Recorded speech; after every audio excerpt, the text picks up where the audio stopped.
হে জগতবাসী, আজ আমি শামীম আলী চিশতি আপনাদের সামনে একটি আলোচনা নিয়ে আসলাম। সে আলোচনাটি হলো যে বান্দার শরীফ এবং এই বান্দার শরীফের মধ্যে তাদেরকে দেখা যায় অন্য আল্লাহর অন্য নাম যতটুকু জপনা করুক, যতটুকুই তারা মানুক, কিন্তু এদেরকে যদি আমরা লক্ষ্য করি তারা কি বলে? গাউসুল আজম। গাউসুল আজম নামের ধ্বনি দিচ্ছে, গাউসুল আজম নাম বলে তারা চিৎকার করে বলছে। তাহলে এই গাউসুল আজম বিষয়টা কি?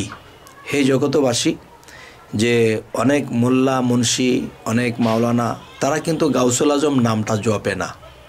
তাহলে গাউসুল আজম নামটা আসলে কি? বান্দার শরীফ কি বুঝে জপে এবং তার মুর্শিদ ভক্তদেরকে এই গাউসুল আজম নামটি দেয় যে তোমরা এই নামের জিকির করো, এই নামের ধ্বনি দাও, এই নাম স্মরণ করো। তো হে জগতবাসী, আজকের আলোচনাটি একটু ব্যতিক্রম হতে চলেছে, যে অবশ্যই আমি এই নামের উদ্ঘাটন করব, এই নামের ফয়সালাটা করব ইনশাআল্লাহ। যে অনেকেই আছেন যে এই নামটি শুনলে তাদের ভিতরে খিতখিত করে। আচ্ছা, একটা বাচ্চাকে যদি আমি হীরার টুকরা দেই, সে কিন্তু দেখা গেছে তারা যে বিরিং খেলে বা গুল্লি খেলে, এখন দেখা যায় যে সে বাচ্চাটি কি করবে? এই বিরিংয়ের মতো খেলতে খেলতে খেলতে খেলতে হারিয়ে ফেলবে। তো দেখা যায় এদেরকে বিরিংটাই দিতে হয়, 5 টাকা দিয়ে কিনে এদেরকে বলটা দিলে তারা খেলবে, তারা আনন্দ পাবে। কিন্তু গাউসুল আজম যে বিষয়টা, যে তারা এটা খেলনা মনে করে, যে গাউসুল আজম বিষয়টা কি। তো আসলে আজকের মূল বিষয়টা আমি বলবো যে নবুয়াতির যুগে জিকির করত আল্লাহু আল্লাহু, তাহলে এখনও পর্যন্ত সেই জিকির করা হয় বিভিন্ন তরিকতে। আল্লাহ আল্লাহ জিকির করে কেউ, কেউ বলতেছে আল্লাহু। তো কেউ আল্লাহ আল্লাহ জিকির করে, তাদেরকে বললাম যে বাবা, যে আপনি যে আল্লাহ আল্লাহ জিকির করেন, এই আল্লাহ শব্দের অর্থ কি? কয় আল্লাহ তো আল্লাহই। ও আচ্ছা, ঠিক আছে।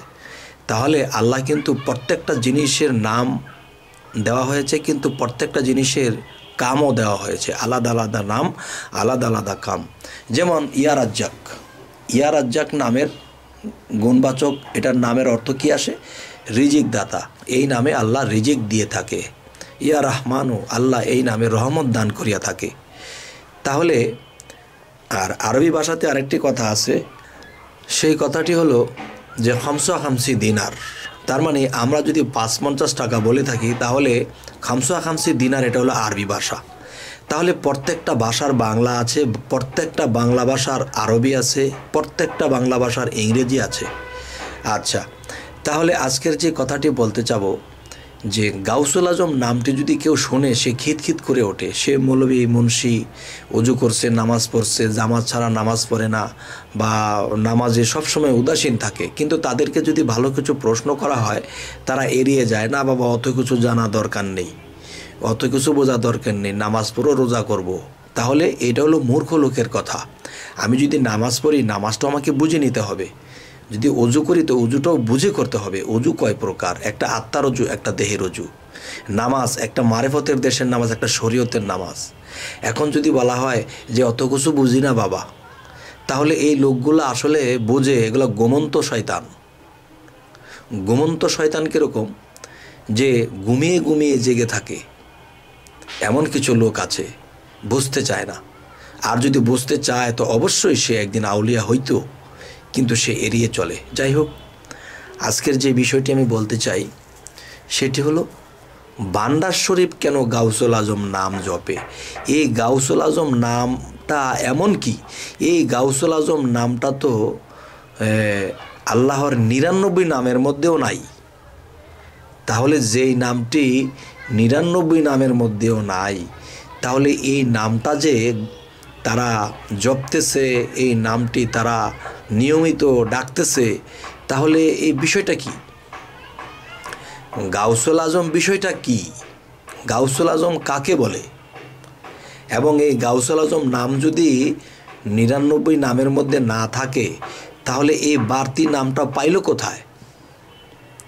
হে জগতবাসী, আমি এখনও বলি যে কোনো ব্যক্তির ভিতরে যদি এই নামটা নিয়ে কোনো প্যাঁচ লাগে, এই নামটা নিয়ে যদি কারো ভিতরে দ্বিধাদ্বন্দ্ব লাগে, একেবারে আল্লাহর কসম দিয়ে বলছি, আল্লাহর দোহাই দিয়ে বলছি, এই নামটি যারা জপনা করে এবং এই নামের শিক্ষা তারা যেখান থেকে পেয়েছে সেখানে যাবেন, গিয়ে জিজ্ঞাসা করবেন, বাবারে গাউসুল আজম নামটা তো সেই 99 নামের মধ্যে নেই।